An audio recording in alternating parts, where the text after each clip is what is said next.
quote-unquote successful, happy, if I would be able to discover my talents and my skills and my abilities. I'm wondering, have you been thinking these same thoughts? If so, our time together is absolutely perfect. If you haven't been thinking these thoughts, then our time together is still perfect, because perhaps it will stimulate you to begin to envision your future. The ideas that you're going to hear about today are not my ideas. They are ideas that I have used. They are a compilation, a collection of principles that every successful person has used, whether they even knew it or not. After today, you will be armed with these powerful tools, these ideas, that will help you bring about your dreams. They will help you bridge your plans with your realities. I'm totally confident that if you will take them to heart and begin to work with them this very day, that your future is very, very bright. And I look forward to the day my phone rings and it's you calling to tell me about your successes. Or I pick up my mail and it's a letter from you explaining your achievements and your accomplishments. I believe in you, and I believe in your dreams. And I look forward to that day when they become your reality. My young friend, it is your life. And right now, I'm wondering, what are you going to do about it?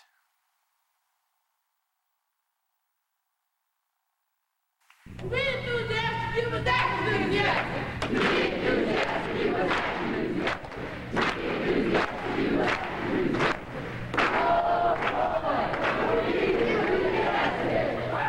enthusiastic. I'm of the mind that people, all of us, are capable of learning more significantly when we are genuinely excited, enthused, and tuned in to the speaker. And the speaker performs much more proficiently when he feels that he is truly being appreciated. So if you will be willing to role play with me, I'd like you to think of me as your, well, let's say your rich Uncle Don. And I am going to hire all of you this summer. Now, what I have not decided as yet as to how much I'm going to pay you. I don't know whether I'm going to pay you minimum wage, which I believe is $4.25, or $20 an hour.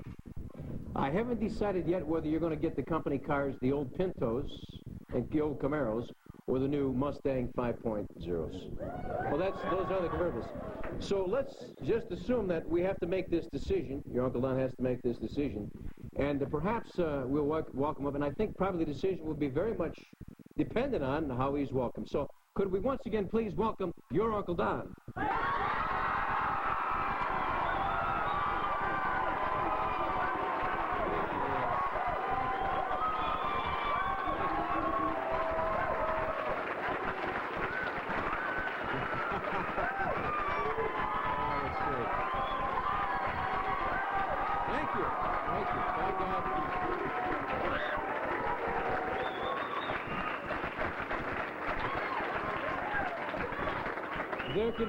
There can be no doubt. 150 sets of keys for those 5.0s. Fantastic.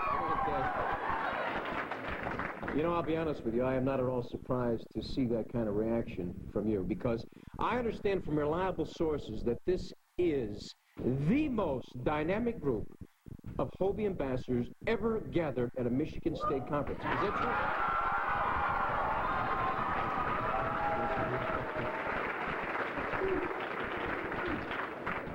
Well, we have just proven unequivocally that what William James said, the great American philosopher, the greatest craving that people have from cradle to grave, is alive and well today. And as young leaders, you and I need to remember this, as we need to recognize those people who will be following us on a regular basis and giving them the recognition that they so much deserve. I want you to know my purpose for being here today is multifaceted. Number one, it is to encourage you, beginning today, to seek what the Greeks call arete. How many here would be willing to learn a foreign language here this afternoon? Just about everyone. Let's repeat that word together. It is arete. Arete. Now let me tell you what you just learned. That means to become the best possible you compared to no one else. It is the root word of aristocracy, which means you can have it all in life. You and I can have it all in life if we are willing to work to become the best possible self. Second reason for being here is to encourage you to work with the theme of the Hobie Conference, which was inspired in Hugh O'Brien by Dr. Albert Schweitzer, the great humanitarian. When Albert Schweitzer said to Hugh, the greatest thing we can do for young people is to help them to learn to think for themselves. You are at an age now where you can, more so than ever in your life, begin to think for yourself. And the third reason for my being here is to give you a very workable, time-tested and proven success formula, your success formula, that you can work with from this day forward. And it is a 5-step formula that we will cover in detail. What I expect you to do this afternoon is to tune into what should be now your favorite radio station, which is WIFM.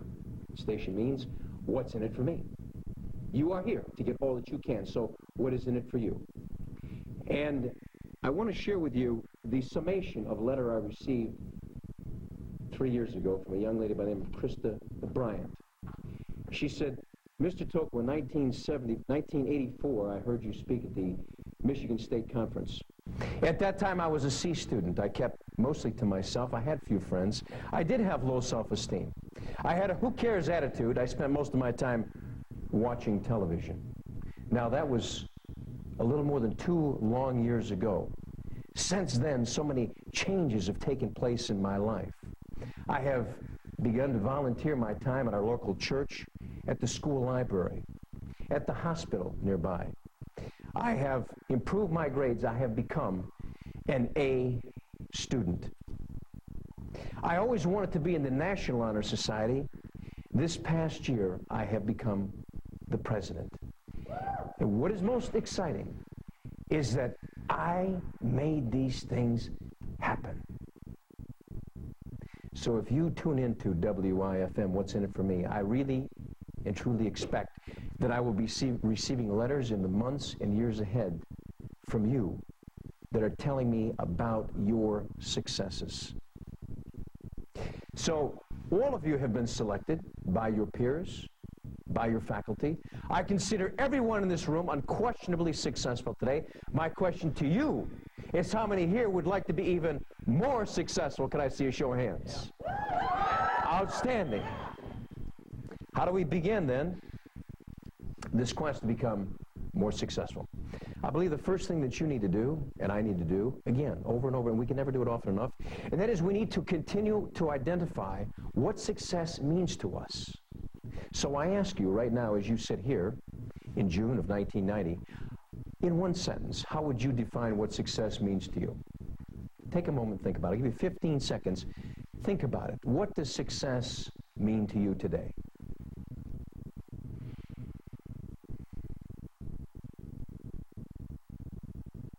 Let's share some ideas. Anybody? Yes? Being the best I can be. Being the best you can be. Terrific. What else? Fulfilling goals to the best of your ability. Fulfilling goals to the best of your ability. Yes. What else? Being educated. Surely. Yes. Achieving or pass your personal limitations. Yes. Excellent. Yes. Working hard to achieve those goals. 110%. Ooh, giving 110%. Yes. In the back. Knowing yourself fully. Yes. Knowing yourself completely. Yes. What else? Helping other people change their lives. Humanitarian approach. Yes. In the back. Being happy with yourself so you can make others happy. Did you notice that everyone had a little bit different definition? And surely it is going to be different to each of us here. That is why you need to write down what success means to you, as I need to write down what success means to me. One of the reasons I believe it's so important is a number of years ago, Fortune magazine did a survey of chief executive officers. They interviewed many chief CEOs of national and multinational corporations, and they simply asked these people, do you feel successful? Would you believe that 85% of these people, CEOs, said no?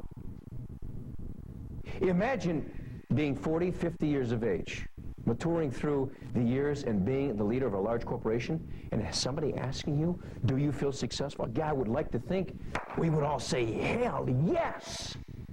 But they said no, and I really believe the reason they said no was because they never truly defined what they considered success to them. And those CEOs were comparing their successes by somebody else's scale or on somebody else's ladder. So that we can strive to seek what the Greeks call, what's the word? Everybody together? Arete, becoming the best possible self. We need to know what success is going to mean to us as individuals. Let me share with you what some other people say success is. One said success is 99% mental attitude. Another said that success is developing the total you, mind, body, heart, and soul. Yet another said that success is simply happiness.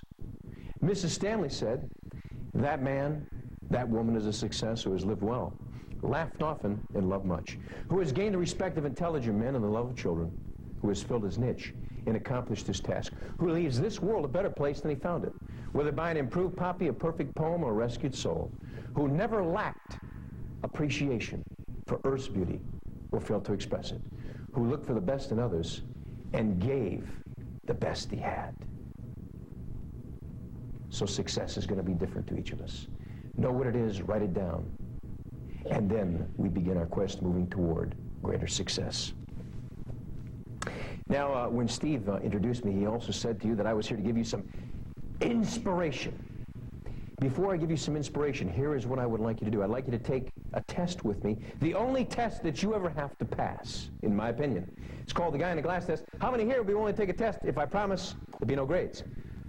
Okay, goes like this. It's called the guy in the glass test. When you get what you want in your struggle for self, and the world makes you king for a day, then go to the mirror and look at yourself and see what that guy has to say. For it isn't your mother or your father or your friends or your future boss whose judgment you must pass. The guy whose verdict that counts most in your life is that guy staring back from the glass. Now, he's the one to please. Never mind all the rest. He's with you clean to the end.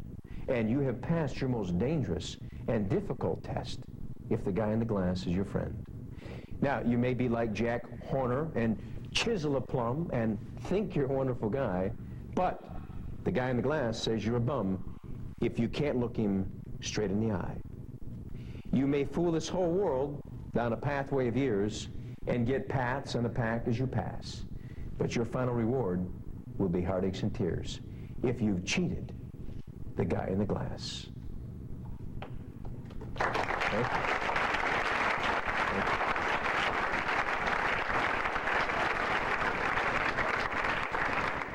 What a wonderful experience you and I have, being able to walk to that guy in the glass in the morning, throw a little cold water in his face, and say good morning. It's going to be a great day for you, my friend. So, Steve said I was here to give you some inspiration. I'd like to give you an example of genuine inspiration, since I believe you are already motivated. But inspiration is such a special thing, such a dynamic thing. There was a young fellow out here in the Plymouth area. There is a graveyard in this town, as there is in almost every town.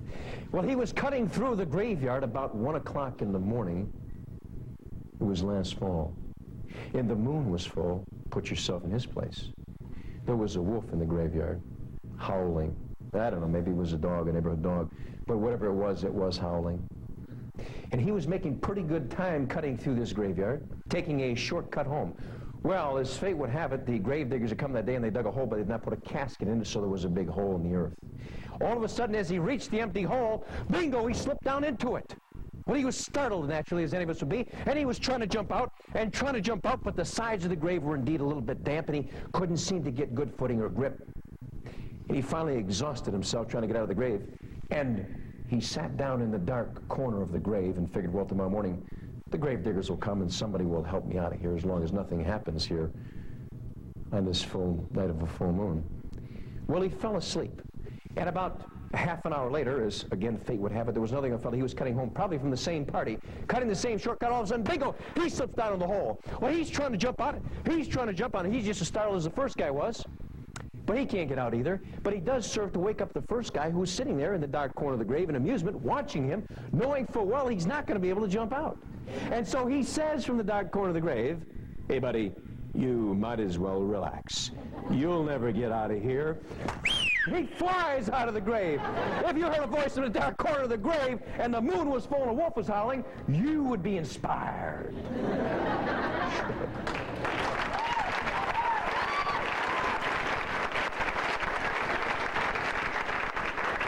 And I'm here to inspire you to seek what the Greeks call, what is the word? Grace. Which means to become the best possible you compared to no one else. Everybody, it's to become the best possible you compared to no one else. Everybody together, so we've got it. Become the best possible you compared to no one else. Ah, it feels good. So in this quest of achievement and greater success, we must implement the single greatest power that we possess. Who here knows what the single greatest power we possess is? Anyone? Love, it's powerful. I'm looking for another word. Knowledge, it's part of knowledge. Yourself, it's wisdom, mind, it's part of the mind. Yes, in the back. Oh, yes. Have you been on one of my talks? She says, no, you know what? It is choice. It is the power to choose. Albert Schweitzer said the greatest thing you can do for yourself as young people is learn to think.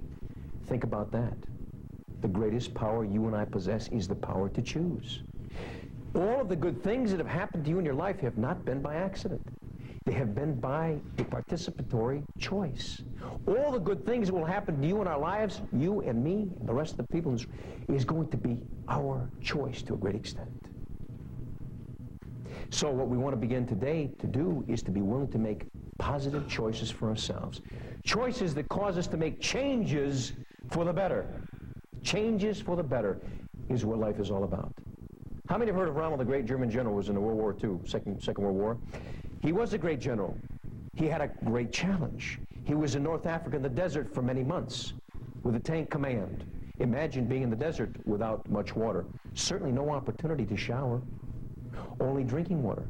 Can you imagine what your friends and you would smell like after just a few days of being in the hot, blistering hot desert? No running streams, brooks, lakes to jump in. The morale of the men, of course, was down. And he recognized that. One morning he got on the top of a pyramid, he called his men together and said, men, today I have news. I have some good news.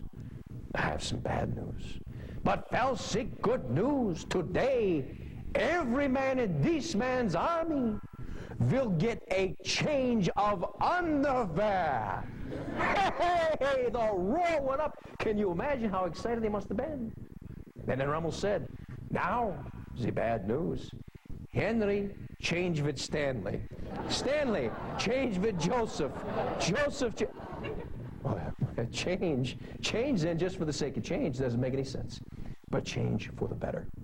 So what I'm asking you young leaders from Michigan to do, beginning now, is to look at your life.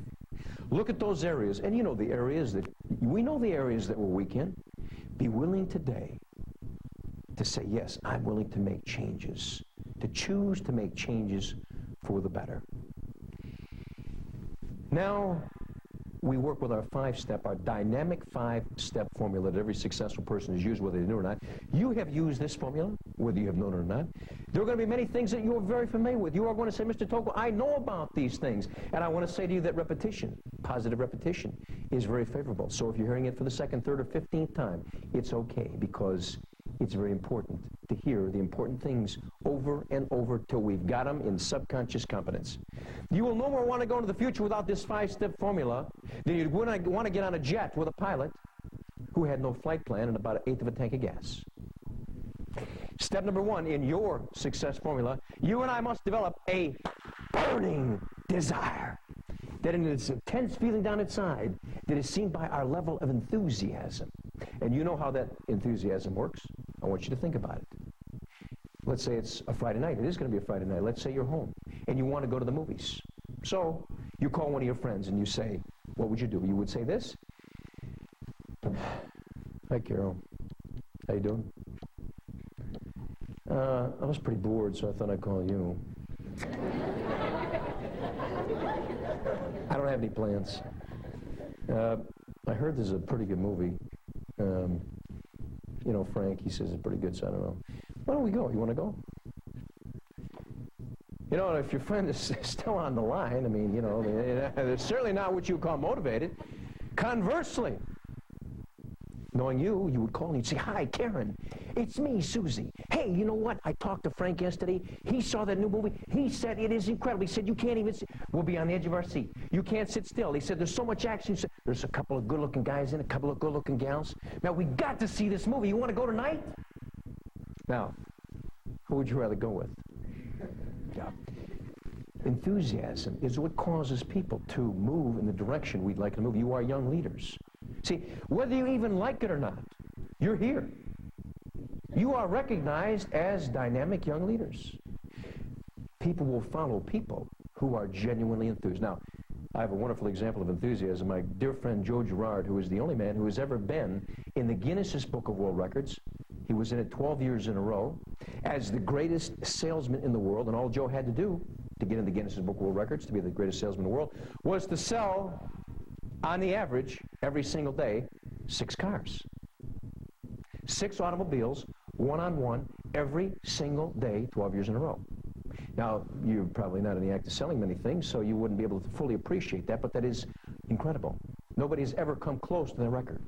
Joe and I met in 1979. Shortly thereafter, I felt confident enough, being a friend, that I could ask him. I'd read his books. I said, I had dinner one night. I said, "Joe," I said, "tell me," I said, I read your books. I know what you say. I know what you say you did, but Joe, how did you do it? How did you sell 6 cars on the average every day for 12 years? He said, "Well, what do you think?" I said, "Well, I think that you probably had a special deal worked out with General Motors Corporation, so you got Chevrolets cheaper, and therefore passed on that good price to the customer." He laughed. He said, "No," he said, that's not, they didn't always get the best price. He said, "But they always got the best, Joe Girard." I said, "Joe," I said, "how did you do it?" He said, "I sold my enthusiasm." I said, "Now, Joe, I've heard about the importance of enthusiasm." I said, "You got to tell me, how can anybody be enthused every day?" He said, "Don, I wasn't enthused every morning when I got up." He said, "But what I did every morning before I left the house, I would go to the full-length mirror on the door exiting in the garage, and I would look at myself in that full-length mirror, and I would say, ask myself 2 questions. Number 1, do you look like the kind of person that I'd want to buy a car from today?" "Well, handsome devil that I am," he said. I always said yes to that. Then I would look at myself in that full-length mirror, and I would ask myself this question: do you have the magic of enthusiasm to cause people to move to your way of thinking? He said the answer wasn't always yes. He said when it was no, I would give myself a pep talk. I would look in that full-length mirror and I would say, "I feel good. I feel great. Look out, world." Now I ask you, how do you start your day?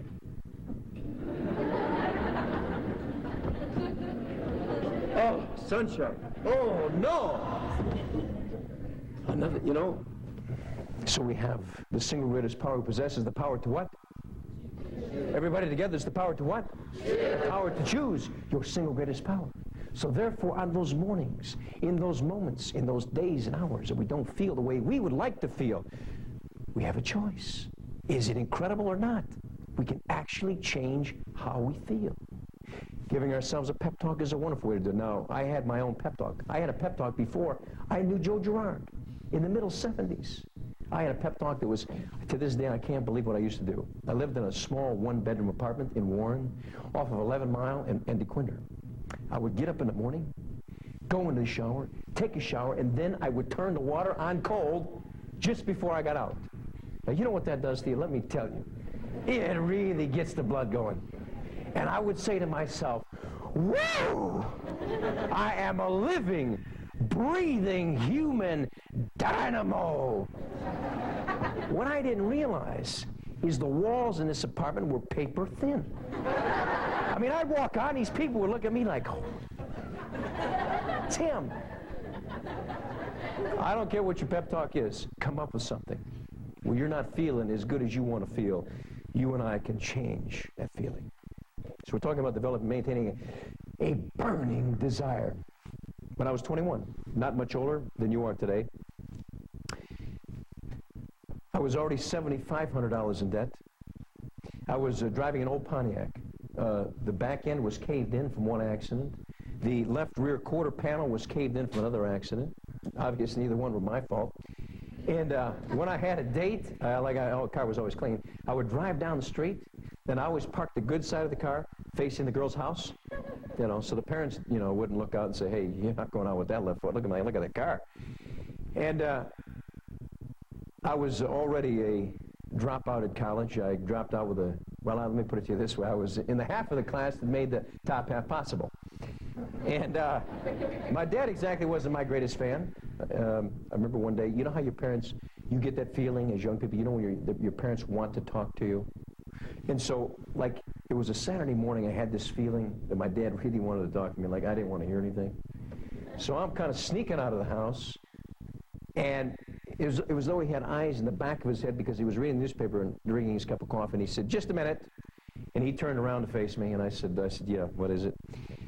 He said, do you see where you are at today?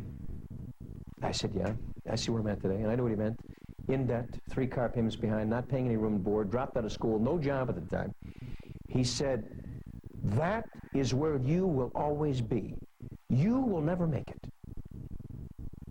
And I drew myself up, and I said, oh, yeah? Well, I said it to myself because my dad is 6'4", 250 pounds. But I knew what he meant, and I knew what he thought and felt, and I understood it. But down inside, I will tell you, there was a burning desire to achieve. And I'm looking in your eyes, and I can see that same desire alive and well today. In our quest for achievement and success and contribution as humanitarians, the first thing we must develop is a burning desire, which will give us the enthusiasm that we need to lead other people. That is step number 1 in a 5-step formula. Just so you're following along with me, step number 1 is to have a burning desire. Everybody together, it's to have a burning desire. Ooh, I think we had a little flame out there. With some feeling, it's to have a burning desire. Ooh, yeah.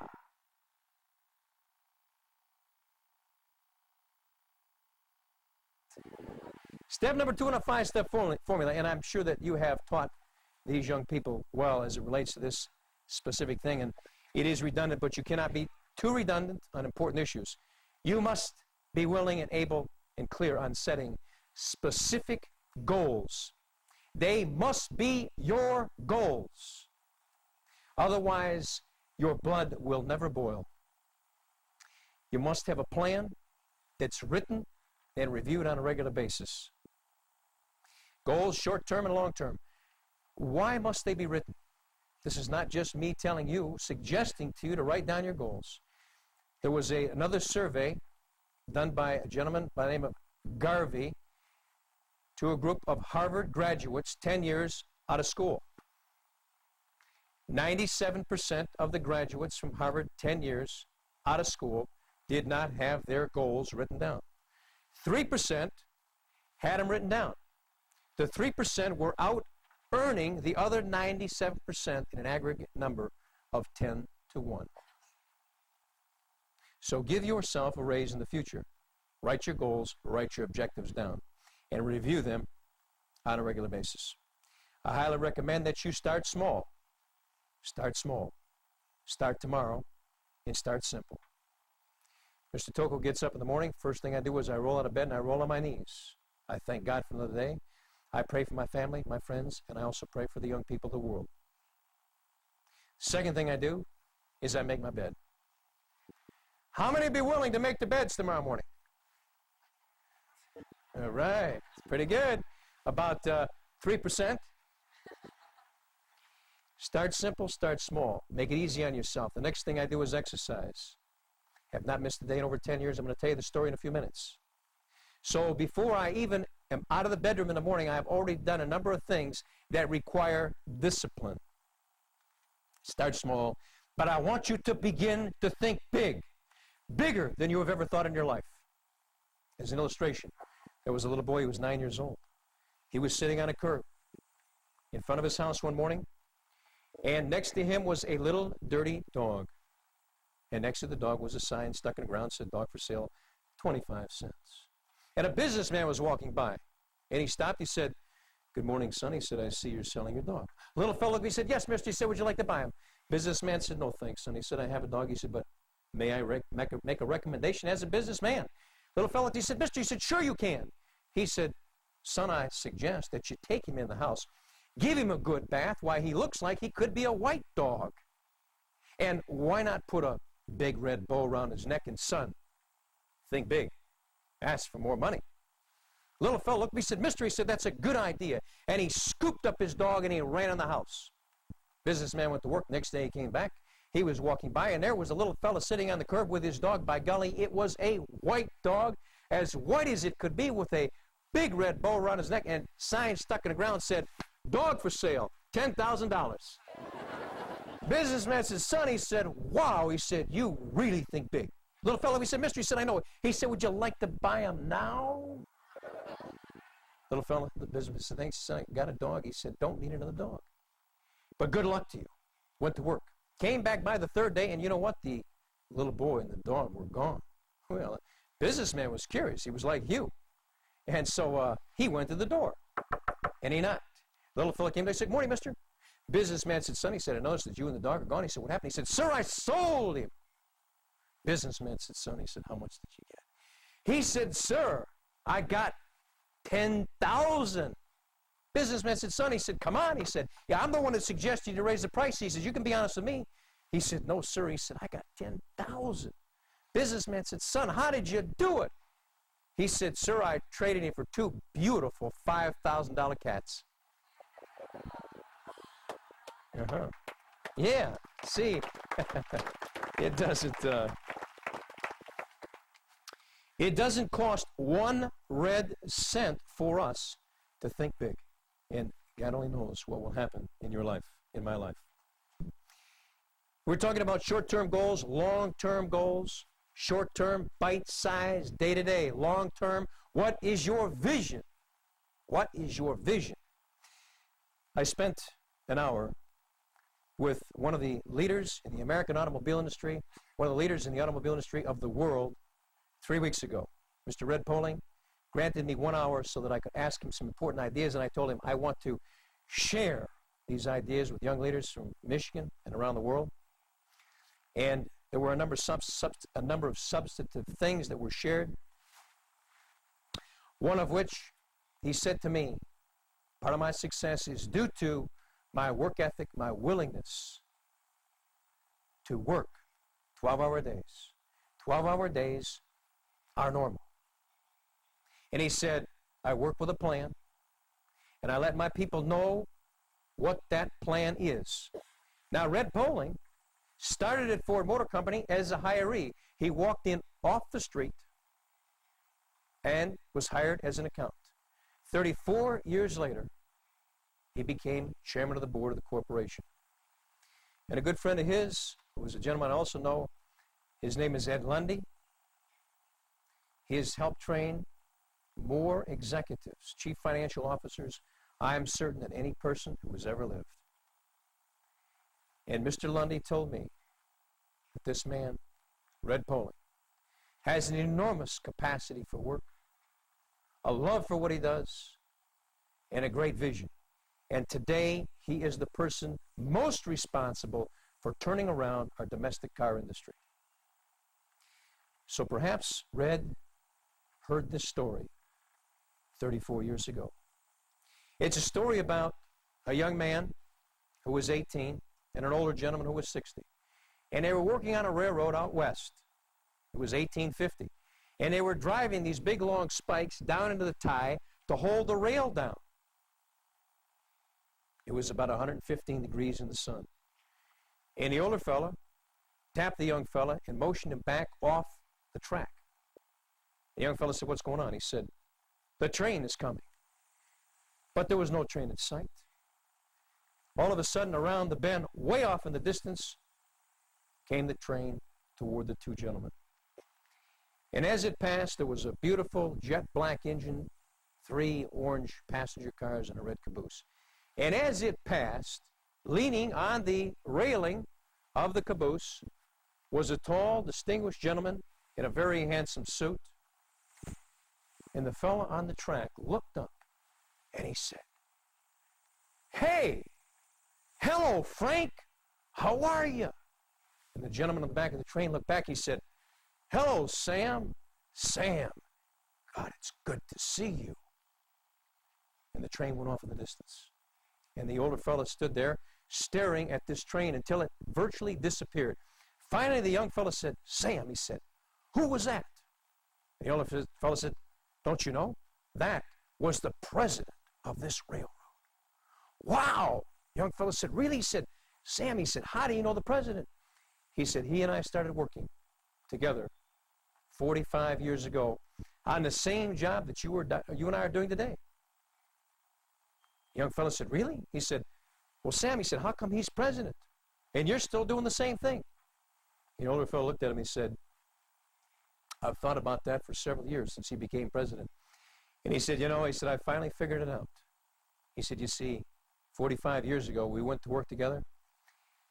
I went to work for $3.50 a week, and he went to work to become president of the railroad." Some of my young friends I'm talking about, we're sharing ideas on thinking big. Where will you be 20, 30, 40 years from today? It is where your dreams and your imagination will take you if you have your goals clearly defined. Once you have determined your goals, then a very critical step is to accept the responsibility. The most important thing you and I can do is, once we've determined these, to accept responsibility. Now, there is a great illustration of this. There was a young fellow. He was about 10, and he went home with his report card. It had 4 D's and an E on it. I don't know if, I'm sure none of you have ever taken a card like that home. 4 D's and an E, and he walked up to his dad. And it was a long walk home that afternoon, you can bet. And he handed the card up, and the father looked at the card.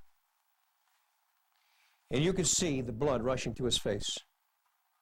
The veins in his neck start to bulge.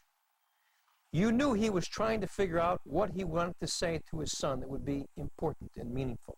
And he was also pretty angry, but he didn't want to cut loose on him.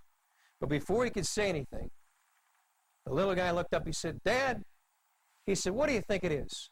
Heredity or environment?" Now, don't you guys be using that. If they do, you know where it came from. Mr. Tocco getting a lot of trouble. So those are the first 2 steps in our 5-step formula, just so that I know, and I know it's been a long weekend for you, and bless your hearts, you're hanging in beautifully. Just so that I know you're following along our 5-step formula. Step number 1 is to have a burning desire. With some feeling, it's to have a burning desire. Step number 2, we must set goals. Specific goals.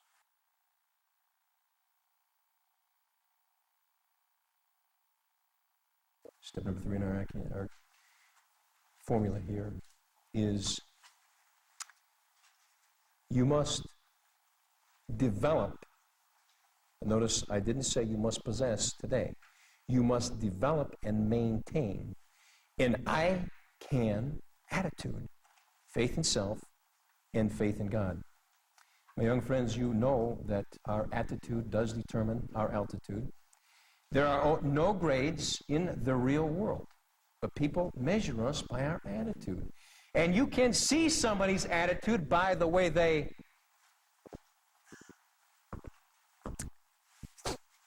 walk,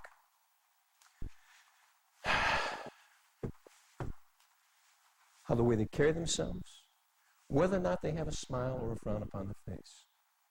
One of the most potent, beautiful pieces I've ever heard is called The Value of a Smile. It goes like this. It costs nothing, but creates much. It enriches those who receive without impoverishing those who give. It happens in an instant, and sometimes the memory of it lasts forever. It's sunshine to the sad, daylight to the discouraged, and it's a countersign of friendship.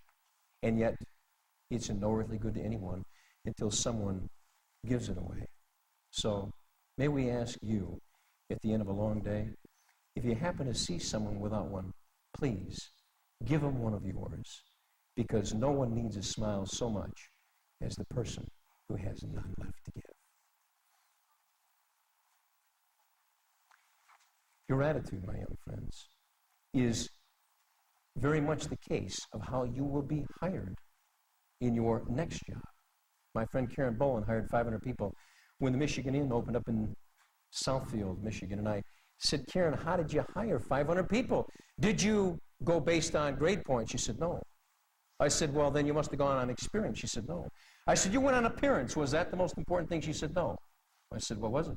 She said, the most important thing in the world is a person's attitude. I look for a firm handshake. I look for a radiant, sincere smile. I look for someone that's telling me with their face, give me a chance. And I will make you so glad that you hired me. My young friends, it's our attitude. And it's up to you and I to develop and maintain it in a positive manner. I have some ideas as to how we can do this, some things we shouldn't do, and some things that I think we should do. Number one, don't think I should spend a lot of time sitting in front of the television set. Did you know that only 1% of Americans watch TV less than 10 hours a week? Your Uncle Don did not own a television set until he was 33. How many here did not think I was 33 yet, seriously? Yeah, I had a couple of folks in the back with bad eyes. I appreciate it, though. Hands went right up back there, thank you. True story, did not buy a television set, I was 33. Reason for that is because I watched my dad watch television from 6 o'clock in the evening until 1 o'clock in the morning every single night. Didn't make him a bad guy, but I can tell you one thing. I saw more of this world by the time I was 25 than he saw in all of his years. My young friends, if you want to go out and do things, make things happen, be leaders, be successful, turn that TV set off. You're not missing a thing. What did Ted Turner say? Ted Turner said, I put a tremendous amount of blame for our current state on both the sins of omission and commission that our communication industry has been responsible for. The network programs, like, and I won't mention any names of the programs, but the crap that you can watch on TV, are the cause. Our crime rate has gone up in this country 40% in the last 20 years. The networks are the worst enemy this country has. My young friends, your worst enemy that kills more time is a television set. Ain't nothing going to happen with you sitting on your posterior. And we're talking about developing and maintaining a positive attitude. I suggest that you don't read things that are worthless. I suggest that you don't pick negative friends. What is the single greatest power you possess? It is the power to choose. And who chooses their friends? You. Oh, anybody here got fiercely negative friends? Friend calls up, and boy, I mean, they just get on the roll like right now. All the problems just come. You know what? It's great to be a friend. But when you have somebody that has a chronic case of the blues, it's going to drag you down because it's contagious, just like the lack of enthusiasm. So what can we do? Take classes. There's all kinds of advanced programs, the Dale Carnegie Leadership Course, classes in your church, at your universities as you get out of school. Read positive books, dynamic books. You'll receive, at the back of this room when you leave, your own success formula booklet, I now call it. There are no grades in the real world in this booklet. There are a list of 14 incredibly dynamic, life-changing books, my young friends. If you take the time to read these, I will be getting letters from you saying, Mr. Tocco, let me tell you about my success story. What else can we do? Listen to positive tapes. And also, count our blessings every single day. Now, I know that a lot of times we look at our lives and say, oh, I could have so much more in my life. But I want you to look at not what you don't have, my young friends. I want you to focus, please, on what you do have. There's a prescription bottle that I usually have with me, and I open it and read off of it. And it says on the bottle, take 2 minutes to add energy to your day and to relieve yourself of depression. But when those wonderful skits were going on here, they knocked my little bottle off and it's disappeared. So I'm going to have to do it from memory. Goes like this. Hey, hey, hey, which foot? But you know what? Here's the beauty of it. If it means anything, I better have it memorized. Goes like this: Lord, forgive me when I whine. Today upon a bus I saw a lovely girl with golden hair. I envied her. She was so fair. But as she was about to leave, she hobbled down the aisle. She had one leg and wore a crutch. But as she passed, oh God, a smile. Lord, forgive me when I whine. I have two legs. The world is mine. Later, I stopped to buy some candy, and the lad who sold it had such charm. I talked with him a while, and if I were late, it would do no harm. And as I was about to leave, he said to me, "Oh, thank you. You've been so kind. It's so good to talk with folks like you." You see, he said, "I'm blind. Lord, forgive me when I whine. I have two eyes. The world is mine."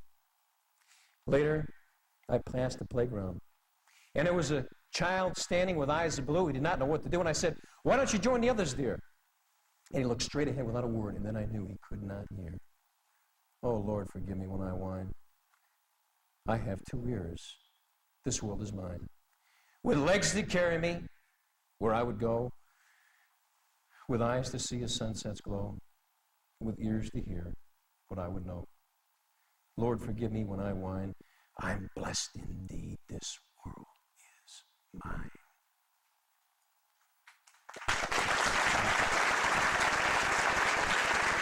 Thank you.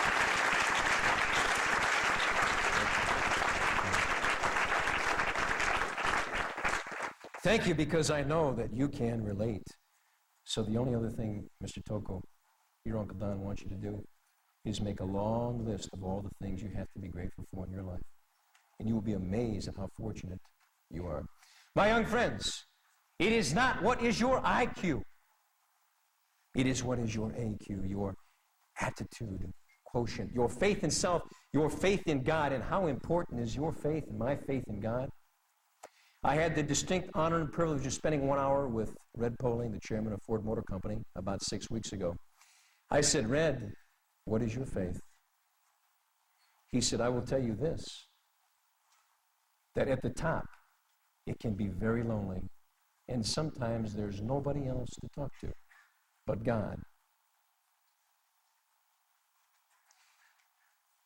Giselle Fernandez, a rising star at CBS, who I interviewed in New York, she said that divine guidance has been my only real strength of inspiration in my life.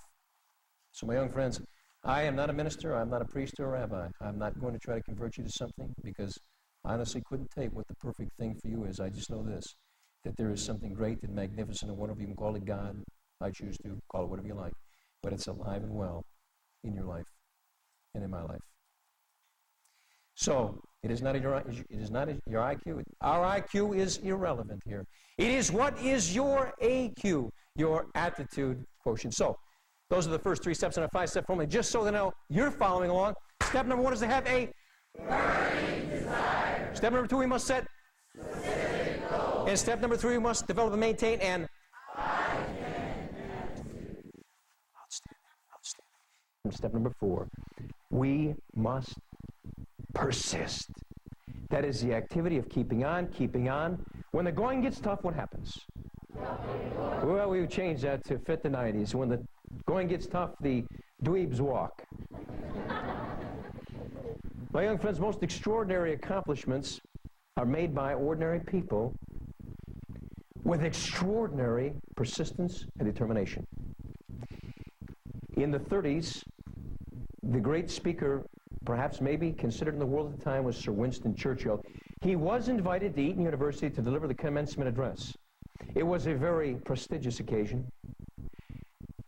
Churchill entered from stage left with his top hat, his cape, his stogie, his cane. He limped, as you may know. And he walked to the microphone and there was a chair there. He set his cape down, set his stogie down, took off his top hat, and limped to the microphone and looked at this prestigious graduating class and this wonderful audience of family, friends, faculty behind them. And he looked at every graduating student in the eye and delivered what was considered to be one of the greatest speeches of his entire life. This is what he said.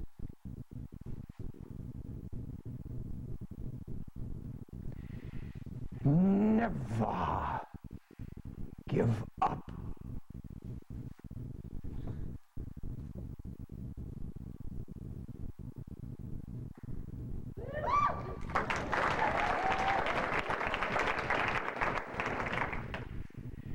Never give up.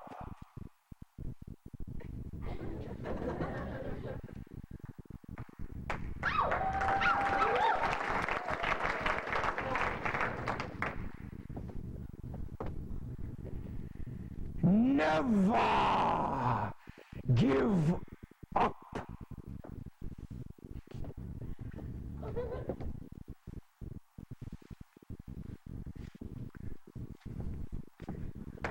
And left.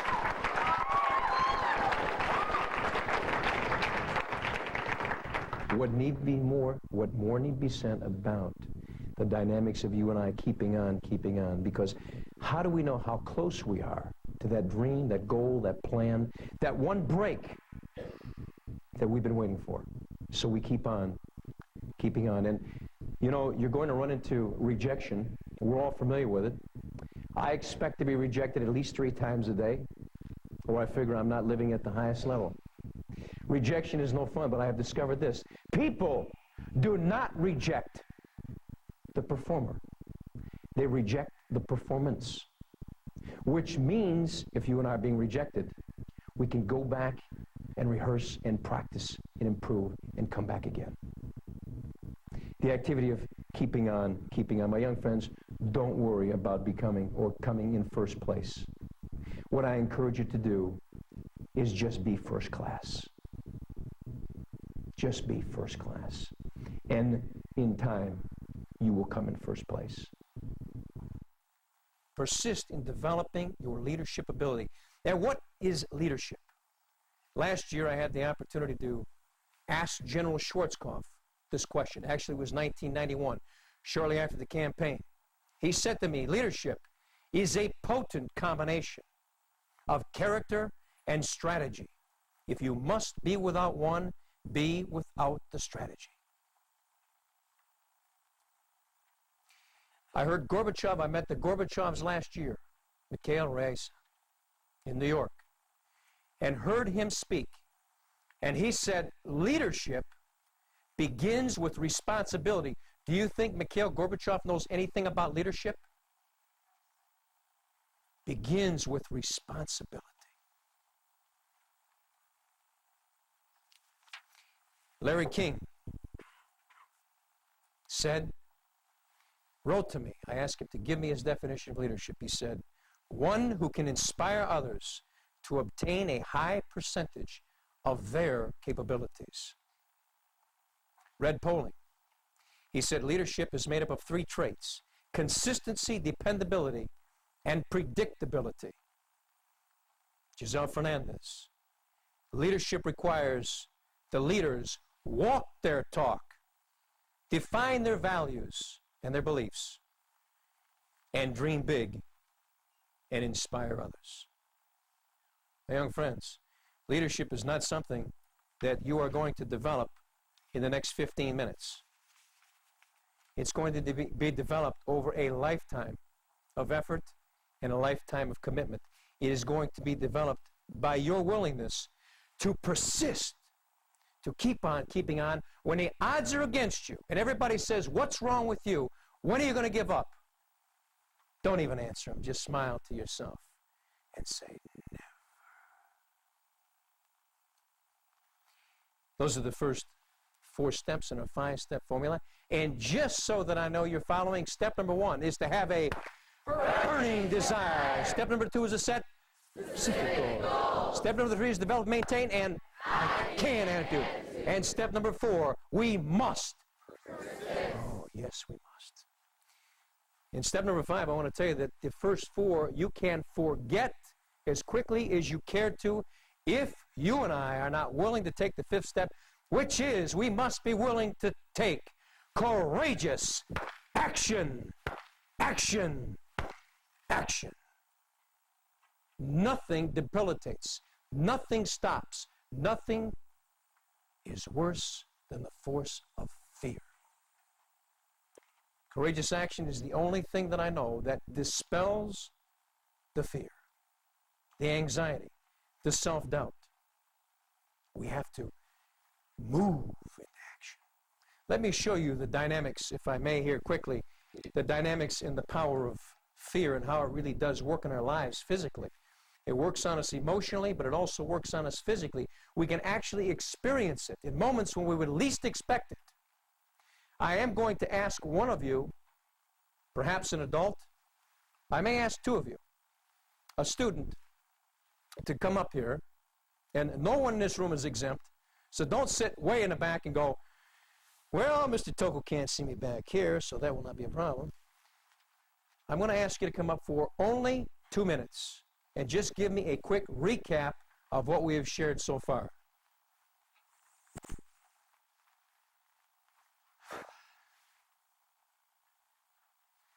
Could I have the person sitting? I'll come back here 1 second. I'll be right back. I would like to have a student come up first, or possibly one of the advisors. Now, you're all very, very bright-eyed. It's amazing how bright-eyed they've gotten back here. You can't believe it.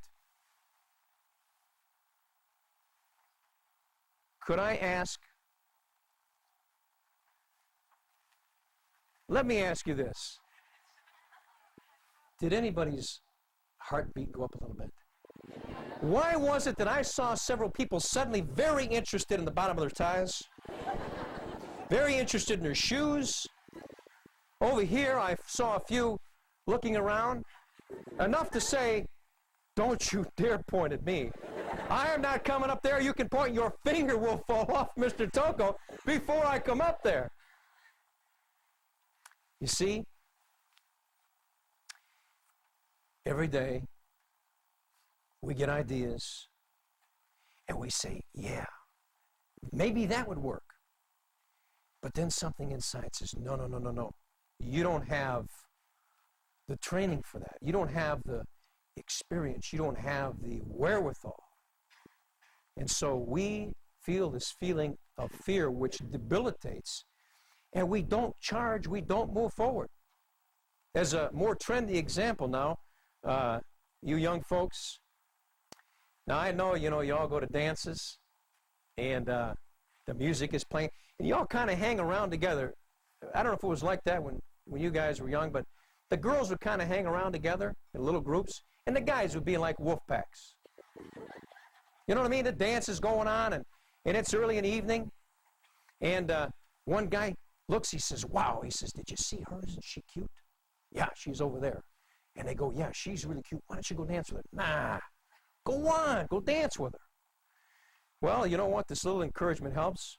And by golly, he sets out on this adventure. Now, she's over here, and he heads out this way. Takes about 15 minutes to work his way around to her small group. And the girls are right here. There's a little group. Now, girls, don't you know when the guy is coming up to ask you to dance? I mean, don't you know? You saw him coming. And he gets up real close. Girls, just so you know, he takes a deep breath. Whew, man. And then he reaches up to touch your shoulder or somehow get your attention, your elbow. And most of the time he just goes, no, I can't do it. I can't do it. And then heads back to his guys and says, nah, she wasn't cute at all. Nah, what I want you to do is the next time you are experiencing this kind of thing, be it at a dance, I don't care where it's at, I want you to feel the feeling of fear. And I want you to say, thank God for this feeling, because this gives me a chance to be courageous. This gives me a chance to go into action. Thank God for these opportunities to give us a chance to be men and women. As young leaders, people are looking at you. They want you to step forward. And they don't want you to talk about it. They want you to step forward not with your words, but with your actions. Edgar Guest said it better than I have ever heard it said when he said, I would rather see a sermon than hear one any day. I'd rather one should walk with me than merely show the way. For the eye is a better pupil and more willing than the ear. Fine counsel is confusing, but example always clear. For when the best of all the teachers are the men, the women who live their creeds. For to see the good in action is what everybody needs. Now I can soon learn how to do it if you let me see it done. I can watch your hands in action, but your tongue too fast may run. For the lectures you deliver may be very wise and true, but I'd rather get my lessons by observing what you do. For I may misunderstand you and that high advice you give, but there is no misunderstanding of how you act and how you live.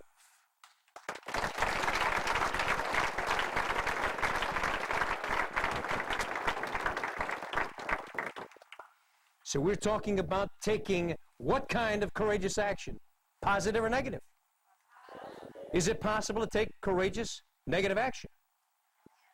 Sure, someone can rob a bank. They can leap off the top of a building. There are a myriad of possibilities. We're talking about your taking positive, courageous action. Now, there were two young boys. They were brothers, Bobby and Timmy. It was late at night. They should have been sleeping. Timmy was the oldest. He was up on the top of the bunk bed.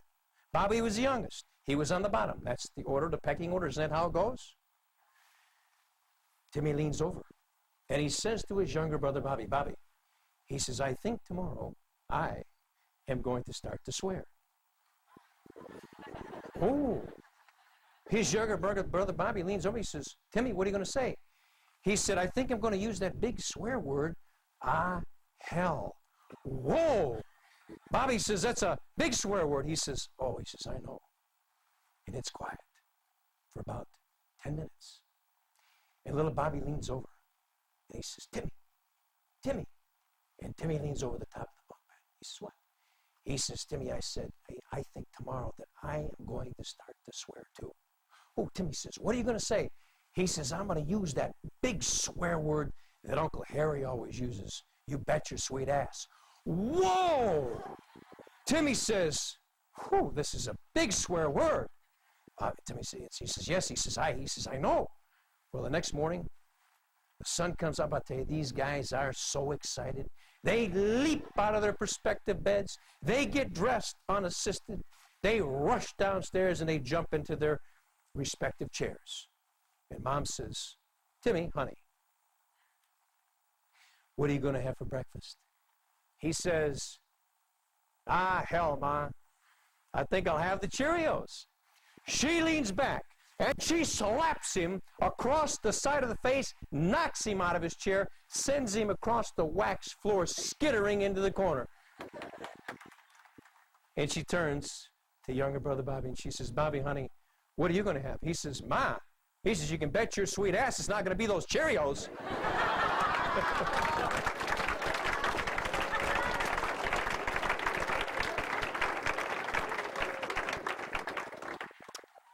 We're talking about you taking positive, courageous action. We're going to go out of here tonight and the rest of our lives. And we're going to strive to seek what the Greeks call in one great voice, which means to become the best possible you compared to nobody else. Everybody together is to become the best possible you compared to nobody else. You are going to use the single greatest power you possess. Regularly, it's the power to truth. You are going to use your number one ability to the best of your ability. That is the ability to think. You now have 5 incredibly dynamic, time-tested, proven keys. So when you go to those doors and knock, you know what you have to do. You see behind closed portals, many stand and wait impatiently, hoping that someone will lend a hand by giving them a key. Finally, in disillusionment, they leave, never having knocked, live and die, and never know that the door was never locked. So, my young friends, when you stride up to those doors and you find that they are locked, and you knock, you now have 5 keys to bid you entry. You have the fire of desire to get you started. You have your goals to keep you clearly on your path.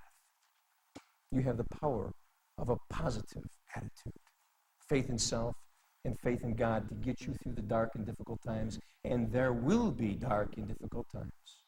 You have the dynamic truth of persistence, of keeping on, keeping on. And you know the importance of taking courageous action to dispel fear. There is only one thing left for us to do, and that is, let's go out and make it happen. Thank you. Thank you. Woo. Thank you. Thank you. Oh, yeah. Thank you. Thank you.